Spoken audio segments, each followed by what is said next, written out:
안녕하세요. 유용훈입니다. 최근 미북 협상이 답보 상태에 있고 김정은의 연내 서울 방문이 물 건너간 가운데 미국 언론에서 북한의 탄도미사일 위협에 대한 보도가 잇따르고 있습니다.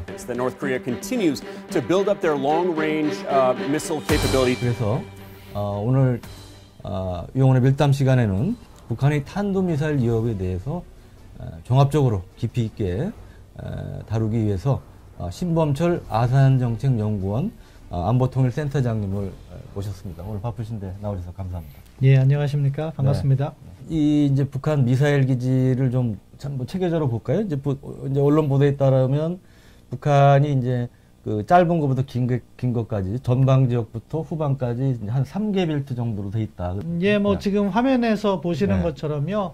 이게 단거리, 중거리, 장거리로 이렇게 나누어서 세 가지 벨트를 운영하는 것으로 저희가 추정하고 있습니다. 네. 제1벨트 같은 경우에는 주로 스커드, 그러니까 한국을 공격하기 위해서 만들어 온 것이고, 제2벨트 같은 경우에는 이제 중거리 미사일로 해서 한국 후방 지역에 대한 공격이라든가 또는 많이 하면은 일본까지도 날아갈 수 있기 때문에 주일 미군 기지를 타겟으로 하는 무기 체계를 운영할 것으로 추정되고 있고요.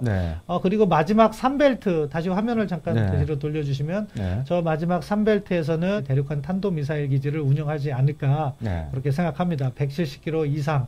특히 북중 접경 지역에 많이 그런 것을 갖다 운영할 거라고 생각하고 있습니다. 그러니까 여기 그림에는 이제 북중 접경기에서 좀 떨어진 걸로 되어 있는데 실제로는 더 위쪽까지 이제 배치가 되어 있는 거죠. 이것이 왜 이렇게 위협이 되냐? 뭐냐면은 중국하고 국경 근처에 워낙 인접해 있기 때문에요. 우리가 공격하기가 쉽지가 않습니다. 왜냐하면 자칫하면은 중국의 영공을 들어갈 수밖에 없는 거기 때문에. 그런데 북한은 그 지역에다가 지금 미사일 기지를 해서 그걸 보호하고 있고. 그것도 또 지하에 많이. 예, 그렇죠. 그래서 가능하면 미국의 공격으로부터 생존력을 확보하고 그것을 바탕으로 해서 반격을 시도하는 것이 북한의 전략. 우리가 충분히 이렇게 예측할 수 있는 거죠. 그러면 조금 더 자세히 벨트별로 좀 얘기를 나눠볼까요? 우리 이제 1벨트 같은 경우 사실은 미국 입장에서는 큰 위협은 아닌 거죠. 그러니까 그렇죠. 상대적으로 지금 비핵화 협상에 있어서도 ICBM이나 아니면 괌 타격할 수 있는 중거리 미사일은 신경을 쓰지만 솔직히 단거리 미사일은 미국 입장에서 그렇게 신경을 안 쓰지 않습니까? 근데 우리 입장에 사실은 가장 신경을 써야 될 게 1벨트에 있는 미사일 아닙니까? 그렇죠. 어느 나라나 자국 본토에 대한 위협을 억제하는 것이 가장 중요한 거죠. 근데 우리 같은 입장에서는 미국과 또 이해가 다른 거죠. 우리 서울이라든가 우리 대한민국 영토를 공격할 수 있는 북한의 스커드 미사일이 몰려있는 1벨트가 어떻게 보면 가장 중요하다 이렇게 말씀드릴 수 있는데요. 사실은 스커드 미사일에도 핵무기가 장착 가능하다. 이 점을 말씀드리고 이 점을 우리가 알아야 됩니다. 그렇다면 그 스커드 미사일에 핵무기가 장착된다면 바로 서울이나 대전, 대구, 부산까지도 스커드 ER 같은 경우는 충분히 보낼 수 있을 거예요. 우리가 북한의 기술력이 뒤떨어졌기 때문에 그것을 못한다? 절대 그렇게 하시면 안 되고요. 북한이 이미 3차 핵실험부터는 소형화 경라가 다 달성됐다고 했습니다.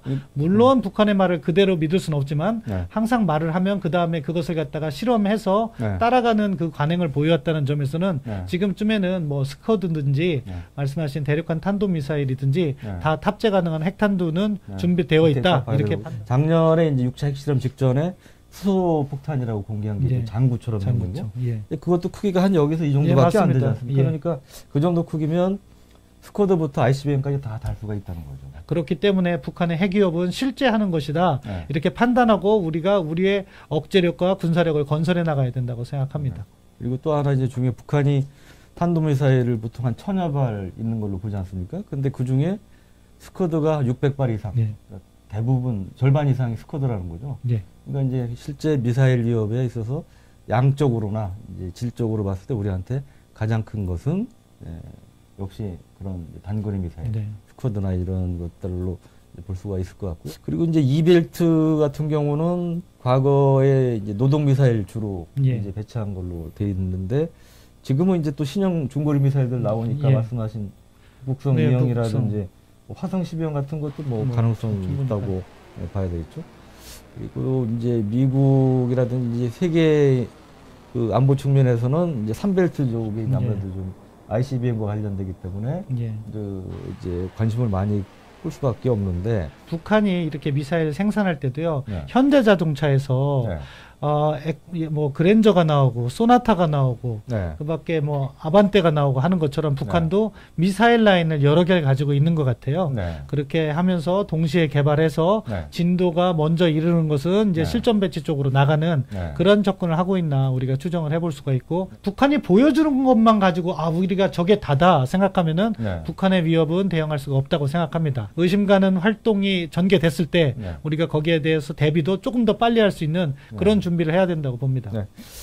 비핵화가 진전된다 하더라도 탄도미사일은 문제는 또 그 뒤에 더 뒤에 이제 이루어질 네. 해결될 문제잖아요. 그러니까 네. 여기에 대해서 우리가 어떻게 대처를 해야 될까요? 뭐 우리의 삼축 체계를 계속해서 유지해야 된다고 생각해요. 사실은 네. 삼축 가지고도 부족한 거죠. 네. 그래서 더 철저한 억제 능력을 유지해야 되는데 최소한 네. 3축만큼은 제대로 발전시키자. 그래서 네. 미사일 방어 우리가 지금 LSAM 개발하고 있잖아요. 네. 빨리 개발 완료해서 네. 실전 배치를 해야 되는 것이고 네. 그다음에 북한이 미사일이 발사되면은 발사 전에 날아오는 것을 잡거나 또는 선제 타격을 할 수 있는 킬체인 네. 그 부분도 계속해서 발전을 시켜야 되는 거죠. 네. 뭐 KMPR은 뭐 요즘 용어를 바꾼다고 하더라고요. 네. 뭐 북한을 자극한다고 해서 네. 용어가 어떻게 됐든 자기들의 핵무기를 한 발을 만약에 쏜다고 하면은 네. 적어도 평양은 우리 미사일 1000발로 인해서 네. 초토화된다는 걱정을 할 때 네. 핵 버튼을 못 누르는 것이 네. 우리가 뭐 평화 제스처를 취한다고 그들이 그렇게 하는 건 아니다. 네. 따라서 일단 어떻게 보면 국방이나 외교나 힘이 있어야지 지키는 것이고 그 힘을 만드는 노력은 네. 앞으로 계속해서 추진해 나가야 된다. 그렇게 생각합니다. 네. 모르겠습니다. 그게 지금 잘 가고 있는지.